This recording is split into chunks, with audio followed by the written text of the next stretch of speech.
agora em voz humana. Libras é um dos ministérios que eu mais gosto, mas eu não estou muito à frente.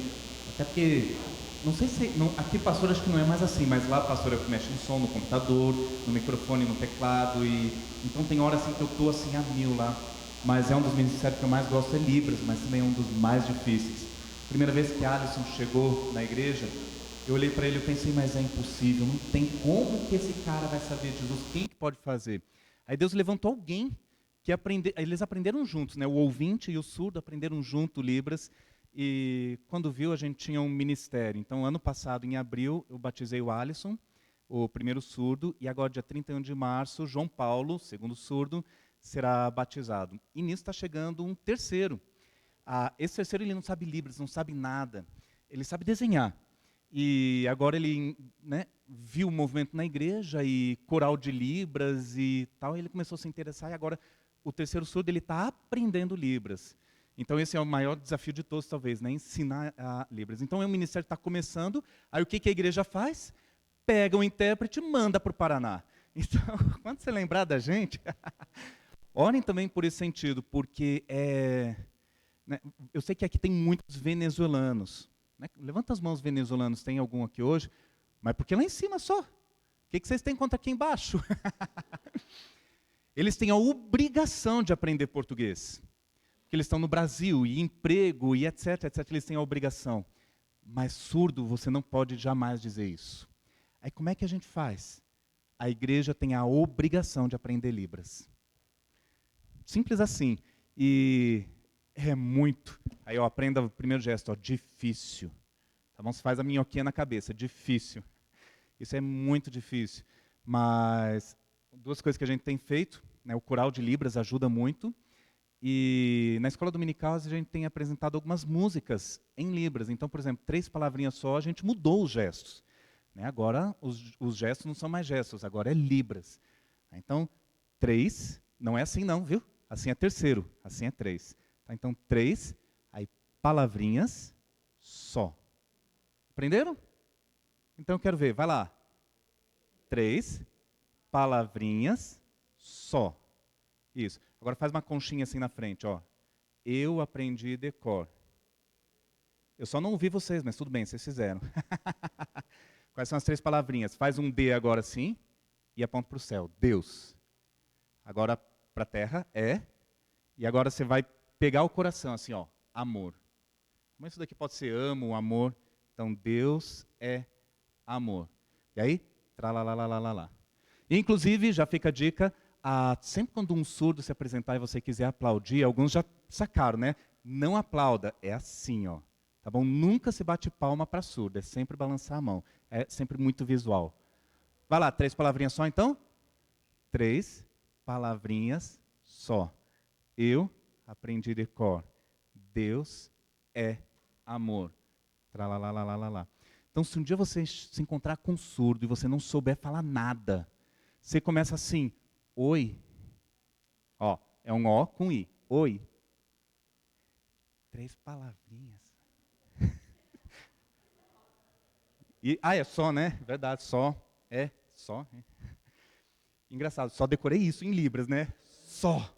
Só isso. Difícil. Vocês já aprenderam também. Mas enfim, é um ministério muito legal. Hoje nós vamos ver um pouquinho de Filipenses. Abra aí suas Bíblias no livro de Filipenses. E a gente vai tentar entender um pouquinho, ou eu vou tentar explicar, melhor dizendo, por que eu ainda continuo seguindo Cristo, apesar de todas as dificuldades, apesar, né, a ser cristão não é exatamente a coisa mais fácil do mundo, principalmente porque para seguir a Cristo você tem que estar junto com um monte de seguidor. E geralmente o problema não está em Cristo, está nos seguidores. Geralmente não, sempre. O problema não está em Cristo, está nos seguidores de Cristo. Mas afinal de contas, por que eu continuo cristão apesar das dificuldades? Filipenses capítulo 2, vamos ver a partir do versículo 5. É um texto extremamente comum. Tem até músicas sobre esse texto. Todos lá, Filipenses 2,5 diz assim: tende em vós o mesmo sentimento que houve também em Cristo Jesus, pois ele, subsistindo em forma de Deus, não julgou como usurpação ser igual a Deus, antes a si mesmo se esvaziou, assumindo a forma de servo, tornando-se semelhança de homens e reconhecido em figura humana, assim mesmo se humilhou, tornando-se obediente até a morte, morte de cruz. Pelo que também Deus o exaltou sobremaneira, e ele deu o nome que está acima de todo nome, para que ao nome de Jesus se dobre todo o joelho nos céus, na terra e debaixo da terra, e toda língua confesse que Jesus Cristo é o Senhor, para a glória de Deus Pai. Assim, pois, amados meus, como sempre obedecestes, não só na minha presença, porém muito mais agora na minha ausência, desenvolvei a vossa salvação com temor e tremor, porque Deus é quem efetua em vós tanto querer como realizar segundo a sua boa vontade. Fazei tudo sem murmuração, nem contendas, para que vos torneis irrepreensíveis e sinceros, filhos de Deus inculpáveis no meio de uma geração pervertida e corrupta, no qual resplandeceis como luzeiro no mundo, preservando a palavra da vida, para que no dia de Cristo eu me glorie de que não corri em vão, nem me esforcei inutilmente. Até aqui. Vamos orar antes de prosseguir? Querido Deus, nós estamos mais uma vez diante da Tua palavra. Que extraordinário, que linda.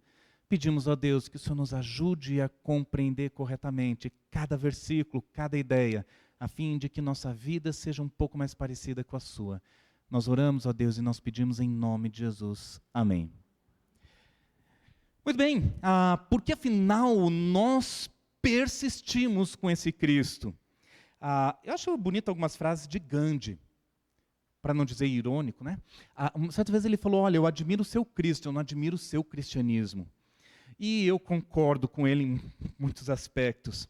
Mas a questão hoje, a gente realmente vai falar de Cristo aqui. Por que eu sou cristão? Por que eu quero saber desse Cristo?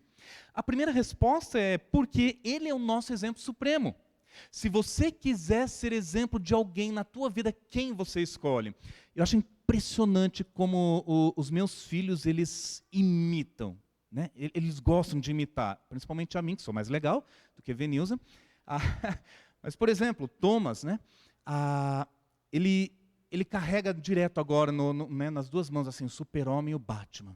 Daí você pergunta, qual que você gosta mais? Às vezes ele fala Pome, às vezes ele fala Bata. Mas de onde ele tirou isso? Por que não dos Vingadores, né, que é a moda de hoje em dia? É porque eu gosto. É interessante que as crianças, elas imitam até no gosto, e elas escolhem imitar, elas olham para o pai e elas pensam, eu quero ser que nem ele. Inclusive as coisas ruins também, mas isso eu não vou falar aqui hoje. Se for para nós escolhermos alguém para nos espelharmos, imitarmos, para fazermos exatamente igual, quem nós escolheríamos? A sugestão do texto, Jesus.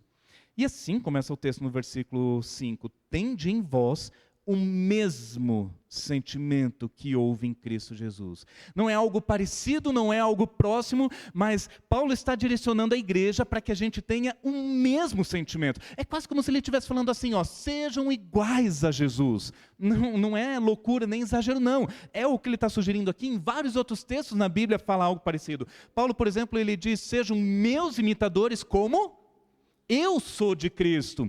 A Pedro ele diz que Jesus ele morreu e deixou exemplo para seguirmos os seus passos. Ou seja, Jesus ele veio em carne e osso para a gente tentar viver igual ele. Não é parecido. Não, eu não quero viver igual os crentes. Não é simplesmente isso. Eu quero ser igual Jesus. Tem gente que às vezes fica ofendido, não sei, acho que aqui não tem muito, mas lá tem, né? A pessoa se converte, aí a pessoa da família fala, agora só quer ser santo. E o crente fica ofendido com isso. Aí eu falo, eu quero ser santo. Né? Eu só quero ser santo, e tá difícil. Eu oro e batalho e peço. Por quê? Porque Jesus, ele é o exemplo supremo. Agora, o que é legal nesse texto é que tem uma característica particular aqui de Jesus que nós devemos ser exemplo. Ele diz, no 6, pois ele, subsistindo em forma de Deus, não julgou como usurpação o ser igual a Deus. Ele não era apegado à sua glória. Pense, Jesus morava no céu. Ele tinha tudo do bom e do melhor. Toda a glória dele, o trono dele, tudo ele tinha lá. O que ele faz? Ele abre mão. E para que ele abre mão? Para vir até a terra. Ele era Deus.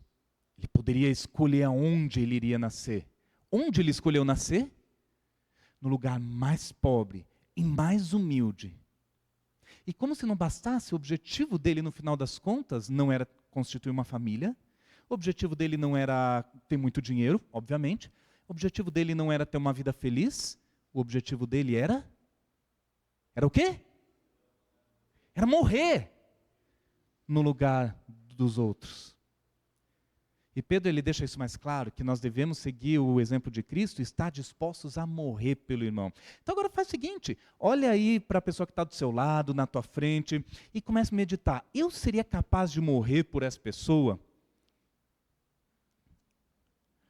Se você olhou para a tua esposa, provavelmente a resposta é sim. Para os teus filhos, com certeza. Mas se você olhou para o Erlon, por exemplo, alguém aqui sente vontade de morrer por ele?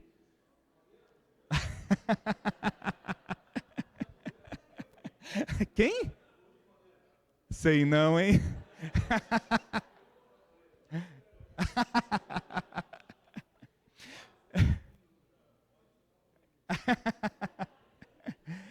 Então entra um cara aqui com uma arma apontando pro Elon. Quem pula na frente? Você não pula não, ou pula? É?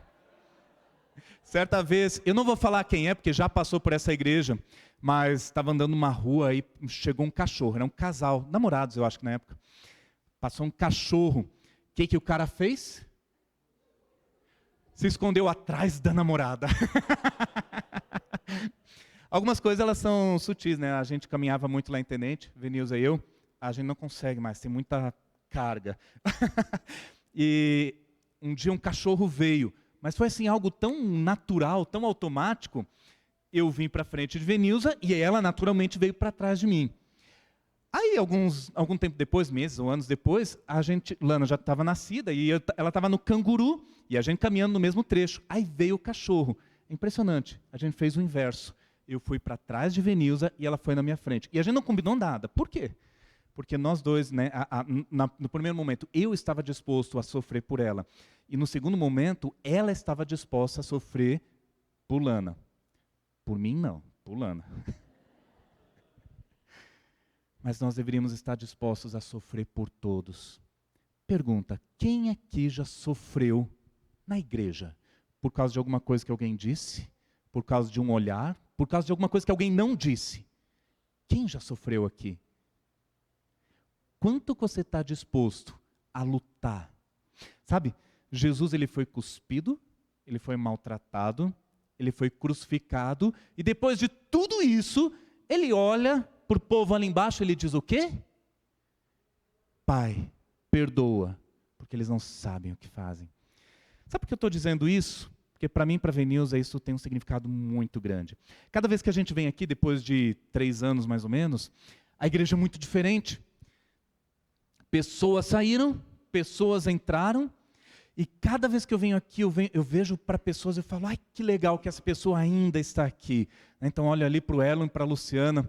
Né? Eu me perguntava, será que eles ainda estão na igreja? Estou tão feliz de ver vocês aqui, vocês 3 aqui. Então, você eu quase não reconheci. A Miss Laine, gente, eu vi a Miss Laine, cadê a Miss Laine? Ô Miss Laine, eu ia elogiar você, também não vou mais. Miss Laine tinha saído, né? Outra vez que eu cheguei, puxa vida, Miss Laine saiu, como é que ela fez isso? Aí eu chego agora, ela está de volta, felicidade. Mas sabe por quê? Vocês vão encontrar problemas, motivos que sejam bons o suficiente para saírem daqui. Sempre vão. Mas se formos seguir o exemplo de Cristo, isso nunca vai fazer sentido.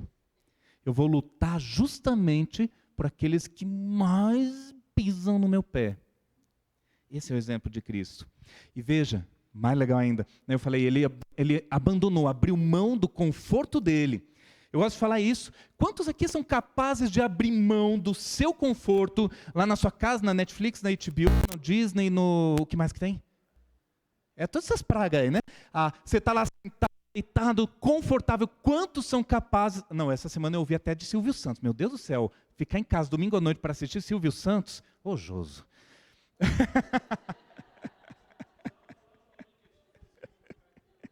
Só que eu não vou falar quem fez isso. Mas se é capaz de abrir mão do teu conforto para, por exemplo, pegar sol quente no evangelismo, para vir para a igreja num dia de chuva, para estar junto com os irmãos. Veja Jesus, que bonito, 12 anos. Os pais voltando para casa, lindos, maravilhosos, e Jesus pronto, sumiu. Onde é que ele estava? Ele abriu mão de toda a família dele, da casa dele, para estar aonde? Aonde estavam pessoas, naquele caso no templo, onde estavam pessoas, ele estava falando da palavra de Deus. Esse é o exemplo dele. E agora eu estou falando do segundo motivo. Acho que é questão cultural. Lá em Tenente a gente tem domingo de manhã, agora deu umas férias, mas 8 horas da manhã tinha o CAT, curso de aperfeiçoamento teológico. Logo depois tinha a escola dominical, depois tinha o ensaio do louvor. Aí finalmente a gente ia almoçar. Aí à noite, primeiro domingo do mês, 6 horas, tinha ceia, e domingo à noite, aí tinha o culto. Pensa num domingo bom, cheio de coisa para fazer, com crente, e fazer coisa de crente. Aí eu chego aqui, eu estranho muito, porque vocês gostam de vir de manhã para ter o resto do domingo livre. É ou não é? Não, não é uma crítica não, só estou falando da minha dificuldade de aceitar isso, tá bom?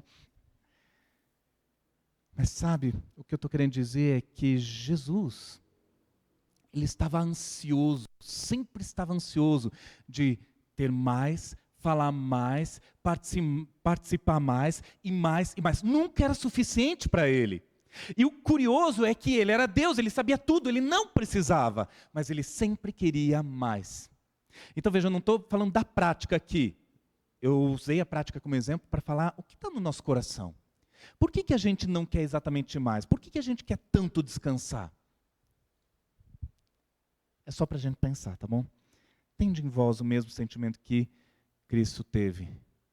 E ainda bem que eu estou sem óculos, porque eu não enxergo aquele relógio ali. Mas pelo que eu estou vendo, é umas 8h30 ainda. Não precisa falar não precisa corrigir.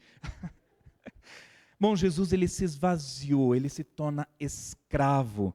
E ele se esvaziou, ele se torna carne. E ele se humilhou até a cruz. Tende em vós o mesmo sentimento que houve também em Cristo. Quantos de nós está disposto, pelo Joso, se humilhar? Até o ponto, se for necessário, morrer da morte mais humilhante que existe, por causa do Joso. Quantos aqui? A Bíblia diz que todos devemos ter esse sentimento. Isso é incrível, extraordinário. Porque geralmente nós saímos da igreja quando nós somos humilhados. Não é? Nós estamos com preguiça de ir, não queremos ir porque, não estou cansado, não, meu conforto, esse sol está muito quente, está muito frio, essa chuva. E nós arranjamos 1001 desculpas para não estar com os irmãos, quando isso deveria ser a necessidade básica do Senhor. Mas que bom que estamos aqui. Geralmente, prego assim é para as pessoas que não estão aqui. Mas nós estamos aqui, então assim, quarta-feira, 7 horas da manhã. Quem aqui está livre 7 horas da manhã? Levanta a mão. É? Ok, então eu vejo vocês, ou talvez vocês vão ver Nilza, às 7 horas da manhã na reunião de oração. Pense uma reunião boa, essencial na vida do ser humano. Bem, porque eu sou cristão, porque Jesus é meu exemplo. Ele é o melhor exemplo.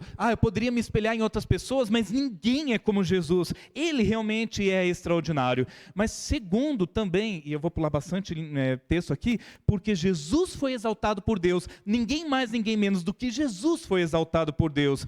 O versículo 9, ele diz: pelo que também Deus o exaltou sobremaneira, e lhe deu o nome que está acima de todo nome. Olha só que bonito aqui. Geralmente, aqueles, eu me senti humilhado, me humilharam, me feriram, coitadinho de mim. Geralmente, essa pessoa vai continuar humilhada para o resto da vida. Mas quando você tem a atitude de se humilhar por causa dos outros, quem é que te exalta?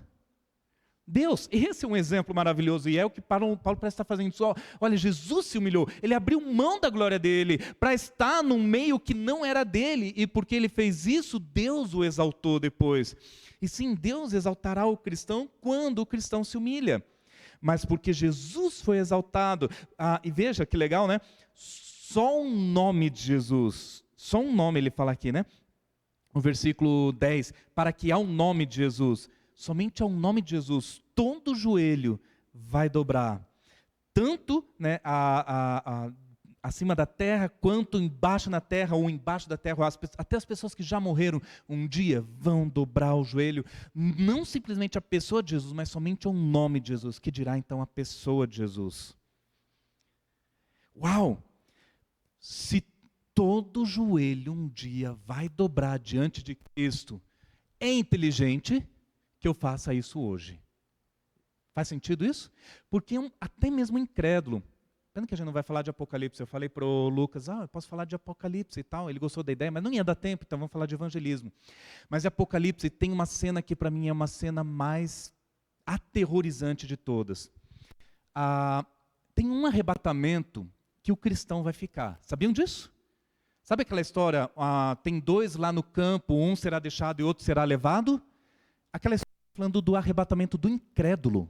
E não é do cristão. O cristão fica, o incrédulo vai. Para onde o incrédulo vai? Isso é após o milênio. Jesus já reinou 1000 anos. E agora o incrédulo ele vai até um lugar chamado trono branco. E o que o incrédulo vai fazer lá? Ele vai ser julgado e condenado e lançado no lago de fogo. Sabe o que é aterrorizante para mim isso? Que antes da pessoa ir para o lago de fogo eterno, ela vai ter um vislumbre do trono de Deus, da glória de Deus e do céu, onde ela nunca mais vai poder ver. Por toda a eternidade ela vai ter lembrança daquele vislumbre. E para mim isso é aterrorizante. Naquele momento, todo joelho vai dobrar. Talvez com uma última tentativa de conseguir barganhar a salvação de Deus. Por isso eu digo, eu prefiro me ajoelhar hoje. Jesus ele foi exaltado e todos vão confessar que Ele é o Senhor. Por isso eu sou cristão, porque ninguém mais tem essa característica. Terceiro motivo, versículo 12. Assim, pois, amados meus, como sempre obedecestes não só na minha presença, porém muito mais agora na minha ausência, desenvolvei a vossa salvação com temor e tremor, porque Deus é quem efetua em vós tanto querer como realizar segundo sua boa vontade. Porque eu sou cristão? Porque é Deus quem faz a vontade dele em mim. É Ele quem faz a obra. É Ele quem quebranta o meu coração. É Ele quem transforma o meu coração. Ninguém mais consegue fazer isso. E quando eu tento fazer isso por mim mesmo, sempre dá errado. O próprio Deus, então, Ele quebranta, Ele muda, Ele molda o meu coração. Segundo o quê? Segundo o quê? A vontade de quem? Dele. E eu acho muito interessante, eu acho que Deus permitiu que fôssemos pais para entender um pouquinho a visão dele. Porque Lana e Thomas, às vezes, eles querem fazer coisas, eles têm vontade de fazer coisas. Então, imagine o seguinte, imagine que ali em cima, né, tem a galeria ali e não tem aquela proteção. Imagine que Lana, papai, eu quero olhar ali. Então, ela chega bem pertinho ali para olhar. Pergunta, você como pai, deixa? Sim ou não? Por que não deixa? Que é capaz de cair, não tem proteção, né? Pode escorregar, pode, sei lá, acontecer alguma coisa. Não, não vai ali. Você como pai, você sempre sabe qual é a melhor vontade. Você sempre sabe o que é melhor. A tua vontade como pai é melhor do que a vontade do teu filho como filho. Sempre. Com Deus é a mesma coisa. Quais são teus sonhos? Quais são tuas vontades? Você tem desejo do quê? Quando eu era criança, eu quero ser rico. Virei missionário. Não era a vontade de Deus. Hoje eu entendo por quê. Dinheiro é uma praga. Sério, de verdade, depois eu explico. Qual é a tua vontade? Ser famoso, ser visto, ser elogiado. A tua vontade é ter um bom emprego. Porque de repente a vontade de Deus pode ser que você abra mão do emprego. É interessante que muito tempo atrás, agora eu vou falar só para 1/3 da igreja talvez, a igreja aqui passou por uma dificuldade muito grande, em 2001, e foi muito difícil para todo mundo, não sei quantos de vocês lembram, Deus faz a gente esquecer muito, graças a Deus, mas naquele dia, naquela época, eu decidi, eu vou ser missionário ou pastor, mas eu vou me sustentar, é sério, eu vou me sustentar, não vai ser a igreja não. Aí um dia Deus falando, né, comigo, e Ele falou, Rony, desculpe, mas eu vou sustentar você. E se eu quiser usar a igreja, eu vou usar. Sabe qual é a moral da história? Acho que eu sou o primeiro missionário da história dessa igreja que já estou há 20 anos sendo sustentado pela igreja. 20 anos. Há 20 anos atrás eu estava indo para o seminário. Tempo, ó. E por sinal, eu estou falando isso agora porque eu quero agradecer de coração, porque a igreja tem cuidado tão bem da gente. E eu falei até para minha mãe, coitada, fecha os ouvidos para não ouvir de novo. Eu não vim aqui por causa da minha família, eu vim aqui por causa da igreja, que foi difícil vir. Mas eu vim com o objetivo de honrar a igreja. Eu amo vocês de coração e queria agradecer, abraçar todos vocês, porque vocês têm cuidado de mim. Mas o mais legal disso é que, na verdade, vocês são só um instrumento de Deus. Deus tem cuidado. E vou demonstrar agora de uma maneira bem prática. Deixa eu ver o horário, 9 horas já. Eu não sei, mas é impressionante como Deus faz isso, sem ninguém saber de nada. A nossa oferta, a igreja da Barreirinha aqui, pelo menos por enquanto, ela diminuiu a oferta. Vocês estão em dificuldade e tal. Falei com o Rodrigo, falei, não, Rodrigo, Deus tem sustentado a gente. No mês que a igreja baixou R$500 aqui, a igreja lá aumentou R$500. Né? Deus sabe exatamente o que faz. Então, sempre quando alguém me pergunta, né, fica a dica, Lucas, pergunta, e Rony, como é que está o teu sustento? Eu posso falar o que foi até agora, mas eu não sei o que vem depois. Porque Deus, ele faz sempre do jeito dele. Bom, Deus, ele faz a vontade dele em mim. E é exatamente o que eu estou falando aqui. Gente, isso é extraordinário. Eu não dependo do governo, eu não dependo de uma igreja, eu não dependo de 2 igrejas, eu não dependo de pessoas. É Deus quem faz a vontade dele. Logo que eu casei, eu falei, gente, mas eu não vou ter casa, meu Deus do céu, que loucura. Eu queria ser arquiteto, eu ia ganhar bem mais sendo arquiteto, e agora como é que eu vou ter casa? Eu achando que ia morar de aluguel, eu nunca paguei aluguel na minha vida. Né, a gente tem uma casa, e Deus faz e surpreende a gente dia após dia. A vontade de Deus sempre é melhor do que a nossa, sempre. E eu amo isso dele. Mas o texto ele diz no versículo 12, assim, pois, amados meus, como sempre obedecestes, não na minha presença, porém muito mais agora, na minha ausência, desenvolvei a vossa salvação. O que é desenvolver a salvação? Estranho, né? Essa palavra, ela está aqui como um passivo, é como se fosse, deixe Deus desenvolver, é como se fosse assim, um trabalho em conjunto com Deus.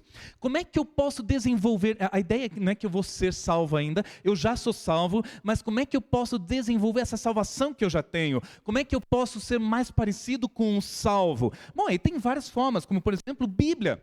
Eu não vou desenvolver a minha salvação se eu não ler a Bíblia. Pergunta, quem aqui já leu a Bíblia toda? Levanta a mão. Ótimo. Quem leu a Bíblia toda do ano passado para cá? Ok, quem leu a Bíblia toda já esse ano? Vai, Erlon. Ô, Erlon, estava contando com você. Tem uma irmã lá na igreja que a gente desafiou, o ano que a gente desafiou para ler a Bíblia toda em um ano. Foram umas 20 pessoas que leram, foi muito legal, em ordem cronológica. E naquele ano, uma irmã, ela leu a Bíblia toda em 1 mês e meio. Ela tem filhos, e ela trabalha fora, dona de casa também, e ela leu a Bíblia toda em 1 mês e meio. Eu lutei para ler em 4 meses, mas ela leu em 1 mês e meio. Então pergunta, dá? Dá. Ah, mas eu trabalho. E? Por que ler a Bíblia toda? Porque a Bíblia é um instrumento de Deus para desenvolver a nossa salvação. E sabe o que mais? Estar com os irmãos também é uma ferramenta extraordinária de desenvolver a salvação. Você compartilha, você fala das coisas de Deus e isso traz sempre muita coisa para a gente. Vinícius e eu, a gente estava na casa do José essa semana, não sei se vocês já perceberam isso. Agora é parte boa. Eu não sei quantos de vocês já ouviram o Josi contar a história da casa. Eu acho que sim, porque ele gosta de repetir história. Eu fico olhando e falo, gente, é extraordinário. Eu nunca vi uma pessoa que Deus faz tanto milagre financeiro. E nem é missionário, acho que é só porque é crente mesmo. Mas é impressionante que a história dele, a história deles é extremamente pra gente. Uau, Deus faz, Deus trabalha, Deus pode, que show! E a gente sai daquela casa então fortalecido. É muito gostoso, foi muito bom, viu? Valeu. Aí ele conta a história da van. Aí pronto, mais milagre aí, né? Impressionante o que Deus faz na vida dos irmãos. Tenham esse hábito de compartilhar um com o outro o que Deus faz né? Ou o que você deixa de fazer também é bom. Só para recapitular um pouquinho. Eu sou cristão porque Deus é nosso exemplo supremo. Segundo, porque Jesus foi exaltado por Deus. Terceiro, porque Deus é quem faz a obra em mim, segundo a vontade dele. Sério, se eu buscar a minha vontade, já imaginou? Eu seria um arquiteto hoje em Curitiba, talvez desempregado, né? Porque hoje em dia arquiteto também ia ficar desempregado. Estaria com vocês ainda, já imaginou coisa ruim? Não conheceria a Venilza, talvez meus filhos fossem outros, talvez não teria. Não sei se eu estaria morando em Curitiba ou estaria em outro canto. A vontade de Deus sempre é melhor. Eu louvo a Deus porque a minha vontade ficou no passado. Bom, olha só que interessante o último motivo pelo qual eu sou cristão. Vamos pular um pouquinho. Vamos ler o partido 14. Fazei tudo sem murmurações nem contendas, para que vos torneis irrepreensivos e sinceros, filhos de Deus, inculpáveis no meio de uma geração pervertida e corrupta, na qual resplandeceis como luzeiros no mundo. Ser cristão possibilita que nós sejamos luz no mundo. A única forma de termos um mundo melhor é se brilharmos nesse mundo. Sabe, eu gosto de repetir isso, eu falo, e olhando para esse texto, tem algumas pessoas, por favor, não me entendam mal, depois você corta o YouTube. Tem algumas pessoas que chamam o atual presidente de pai dos pobres. Eu fico doido, um cristão falar isso tem que ter audácia. Sabe por que tem que ter a audácia negativa de chamar pai dos pobres? Porque para mim só existe um pai dos pobres. E a gente falou que é o cara que abre mão de toda a glória dele e vai morar com quem?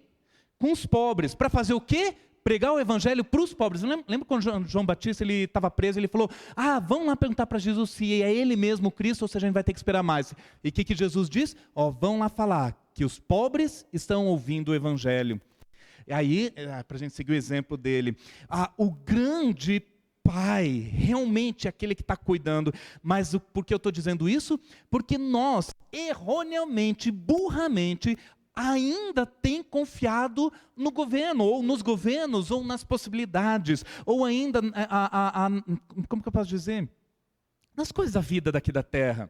Muitos acham que o Brasil vai ser melhor se A for, ou se B for, e nós temos que lutar, porque, realmente eu concordo, né? Infelizmente, tragicamente, essa semana, aborto até 9 meses foi liberado. Não sei quantos de vocês viram, eu fico assim, besta com isso. Se a criança está prevista para nascer amanhã, e a mãe quiser abortar hoje, legalmente agora ela pode, se ela alegar que foi estupro. Eu concordo com isso? Eu, como cristão, não, eu não concordo, tá bom? Eu tenho o meu embasamento para dizer eu não concordo com aborto. Mas, por outro lado, eu também concordo que a gente não deve impor ao incrédulo uma vida de cristão. O incrédulo sempre vai ser incrédulo. Mas por que eu estou falando isso? Se eu sou contra alguma coisa que governo A ou governo B faz, sabe qual é a melhor forma de lutar contra isso? Qual é a melhor forma de lutar contra isso? Por favor, me ajudem. Orando, jejuando, vivendo uma vida cristã autêntica. Porque, olha só, ele diz que nós vamos ser luz no mundo. Lembra quando o diabo tentou Jesus? O diabo falou, olha Jesus, está vendo todas as nações da terra, inclusive ali longe, Brasil, está vendo? Se você se ajoelhar diante de mim, eu dou tudo isso para você. Jesus poderia falar alguma coisa assim, não, mas é tudo meu. Mas Jesus não disse. Sabe por que Jesus não disse? Porque o mundo jaz no maligno, inclusive o Brasil. Está tudo nas mãos do diabo. O que vocês esperam? O Brasil está nas mãos do diabo e vocês esperam o quê? Que o governo seja bom? É burrice. É algo utópico. E não importa o que o presidente fala, tá bom? É utópico. A única forma de existir luz no Brasil é quando a gente parar de olhar um pouquinho para a política e olhar para Cristo, porque Ele fez algo relevante de fato. Ele que tinha toda a glória do mundo, do universo, como Criador, Ele abandonou tudo para vir. Ele, inclusive, morreu pelo pecador e nos deu a capacidade de brilhar como luzeiros nesse mundo. E veja a palavra aqui que diz, né? Como luzeiros no mundo, ou melhor, um pouquinho antes, né? Filhos de Deus inculpáveis no meio de uma geração Que tipo de geração nós vivemos? Pervertida. O que é que você espera de uma geração pervertida? Perversão. Sério, eu não queria ver algumas notícias que eu vejo, mas por que alguns de nós se surpreendem que o aborto foi legalizado? Se é uma geração pervertida. Só existe uma forma de lutarmos contra isso, é vivermos o cristianismo mais autêntico, mais lindo, mais brilhante que possa existir. E agora, sabe o que há de mais extraordinário nesse texto, na minha humilde opinião? É porque ele começa esse trecho no versículo 14 dizendo: fazei tudo sem murmuração e nem contendas. Se você quiser brilhar nesse mundo, se você quiser que este mundo seja um lugar melhor enquanto Jesus não volte, primeiro lugar, não reclame, não murmure, faça tudo o que você tem que fazer de bom grado, de coração, como para o Senhor e não para homens. Não reclame da vida. E segundo, sem contendas, sem brigar com o outro, sem praguejar. Por que ele diz isso aqui? Sabe por quê? Porque desde aquela época se tinha problema dentro da igreja, de contenda. Ele está falando, se vocês quiserem brilhar no mundo, vocês precisam ser uma igreja unida. Para quem não lembra, vale a pena voltar um pouquinho, porque lá no versículo 1, que a gente não leu ainda, está escrito: se há, pois, alguma exortação em Cristo, alguma consolação de amor, alguma comunhão do Espírito, se há entranhados afetos e misericórdia, completem a minha alegria, fazendo o quê? De modo que pensem a mesma coisa, tenham no mesmo amor, sejam unidos de alma e tendo o mesmo sentimento. Nada façam por partidarismo, nem por vanglória, mas sempre por humildade, considerando cada um os outros superiores a si mesmo. Então você olha para o Josué e você considera ele superior a você. Ah, mas ele pensa tal coisa, ele tem tal ideologia, ele vai votar em tal cara. Mas ele é superior a mim, eu vou servi-lo. Você percebe que a igreja não faz muito isso hoje em dia? Se aprendermos isso, e somente se aprendermos isso, o mundo será um lugar melhor. Vamos brilhar no mundo. Se formos unidos de alma, o mesmo pensamento voltado para Cristo, o que é mais inteligente, seremos unidos e brilharemos neste mundo, no meio dessa geração pervertida. Quando a geração pervertida olhar para a igreja e ver uma igreja unida, com o foco certo, eles vão ter vontade de fazer parte. Mas enquanto brigarmos, nos separarmos, enquanto cogitarmos ir para lá ou para cá, o mundo não vai ser um lugar melhor. Em outras palavras, você sabe por que o Brasil é tão ruim assim como algumas pessoas dizem? Não é por causa da política ou dos políticos. Sabe por que o Brasil é tão ruim assim? Porque talvez a igreja tenha sido uma igreja fraca, talvez uma igreja desunida. No fundo, a culpa é nossa. Façam tudo sem murmuração, nem contendas. Pergunta, agora bem honesto, quem aqui já murmurou de alguma coisa da igreja? Levanta a mão, quem já murmurou? Eu já, tá? Eu confesso meu pecado hoje para vocês. Seus pecadores. Nós erramos, porque não conhecemos as Escrituras. A gente vai cear daqui a pouco. E o que tem de mais extraordinário na ceia é que Jesus, quando ensinou, ele ensinou que a ceia deveria ser feita em conjunto com outras pessoas. Tanto que a ceia mais estranha que nós tivemos em todas as épocas foi durante a pandemia. Tá? Lá em Tenente a gente nem teve coragem de fazer. Mas por quê? Jesus, ele partiu o pão. E por que ele partiu o pão? Para dividir com as pessoas, para passar para outras pessoas. A ceia, ela não só nos remete ao que Jesus fez, mas ela nos remete ao que nós somos. E Jesus fez o que fez para que nós fôssemos um. Alguém lembra da última oração de Jesus? João 17? Não estava no plano, vamos lá. Evangelho de João, capítulo 17.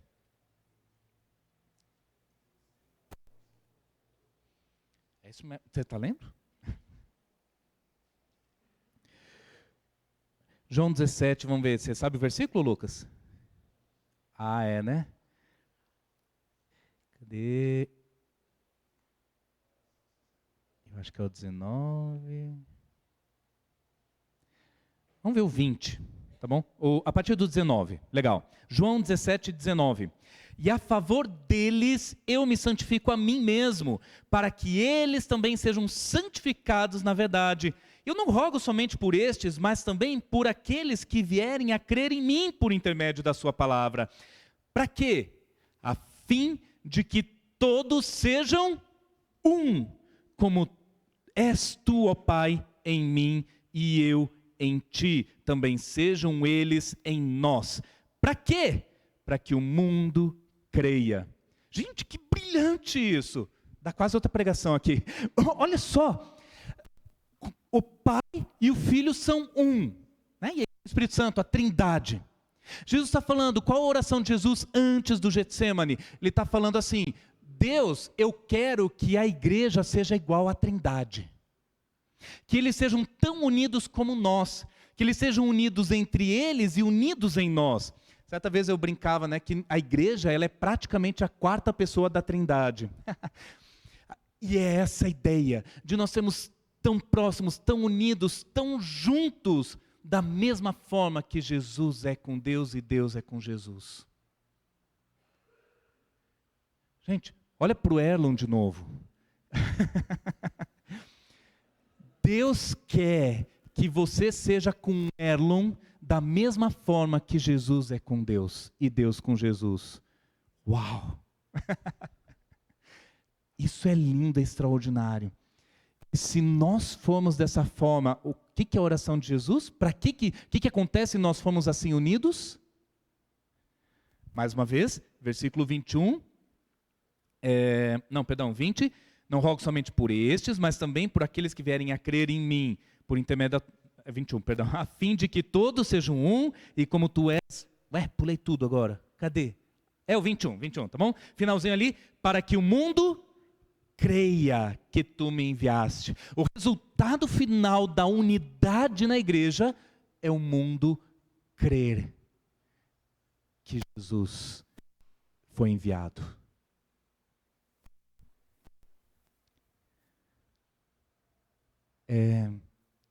Eu tenho alguns sonhos. Eu oro para que alguns políticos específicos se convertam. Eu sou meio incrédulo, mas eu oro. Sabe o que vai fazer esse povo se converter, além do Espírito Santo, além do trabalho do Espírito Santo? É quando eles olharem para a igreja e ver coerência, unidade. Quando eles verem o Espírito de Deus agindo na igreja, é isso que pode transformar o mundo. Sabe, a gente gasta muito tempo com besteira, com baboseira. A gente perde tempo. E está na hora de recuperar esse tempo. Voltando lá para o texto de Filipenses, ele diz que nós nos tornamos irrepreensíveis quando agimos dessa forma. Não há do que repreender quando agimos dessa forma. E nos tornamos luzeiros no mundo. O próprio Deus, na hora de julgar a igreja, se formos unidos, nos tornamos irrepreensíveis.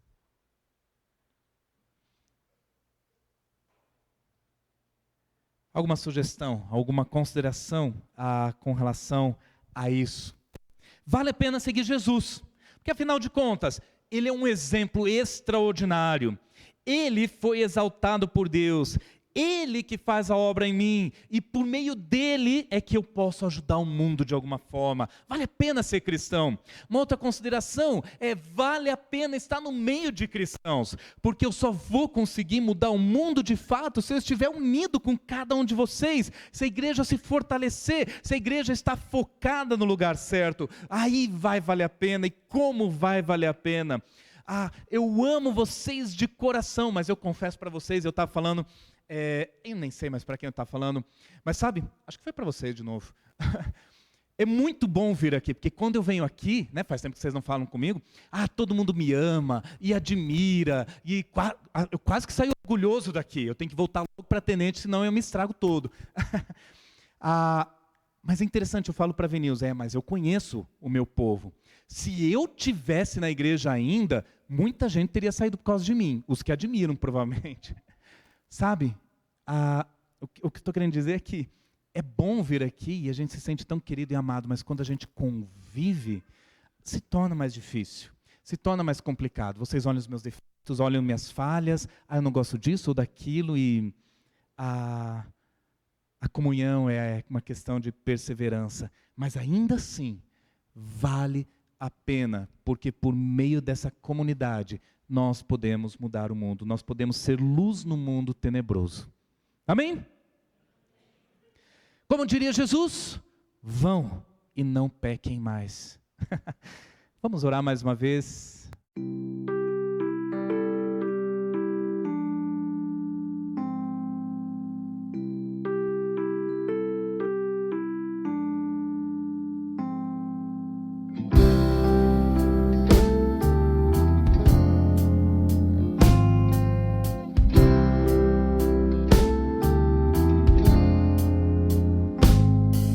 Acima de toda razão, acima dos céus, olhando pra nós com graça e perdão.